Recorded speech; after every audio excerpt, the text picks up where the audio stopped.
Hi, and welcome to this time of prayer. And how do we make space for God? We live very busy lives. We are pulled in many different directions. We have many demands upon us. So how do we make space when we barely think we can get space for ourselves? How do we begin to think about making space in our lives for God? So for today, I've got Mark, the first chapter, verses 35 through 37. Early in the morning, well before sunrise, Jesus rose and went to a deserted place where he could be alone in prayer. Simon and those with him tracked him down. When they found him, they told him, "Everyone's looking for you." Everybody needs Jesus for something, right? He's out there, he's working, he's healing, he's trying to help, he's feeding, he's being present with people. And so he's like, wait a minute, I got to take a few minutes. I got to go off by myself.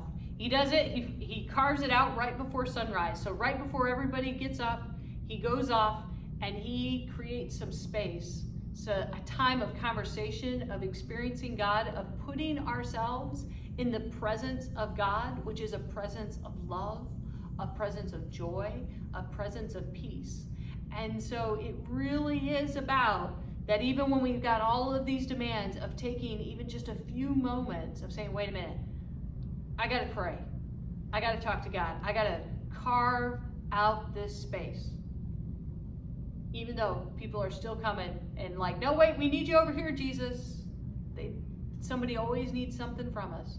But to say, wait a minute, this moment, even if it's for 5 minutes or less, this is mine. My time with God. And so as we think about how can and where in our day can we begin to carve out just a moment with God? Pray with me.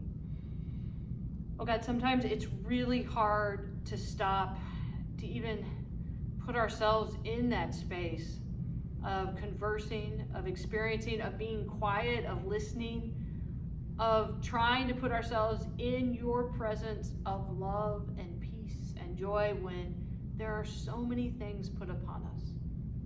Help us, oh God, to just take a moment, to take a breath, to sit down and just reflect upon your presence in our lives. To take a moment to be able to say everything, to give over our heart's desires of being able to be vulnerable, the things that we struggle with. Help us, oh God, this day to take a moment to be in your presence. Amen. Have a good one.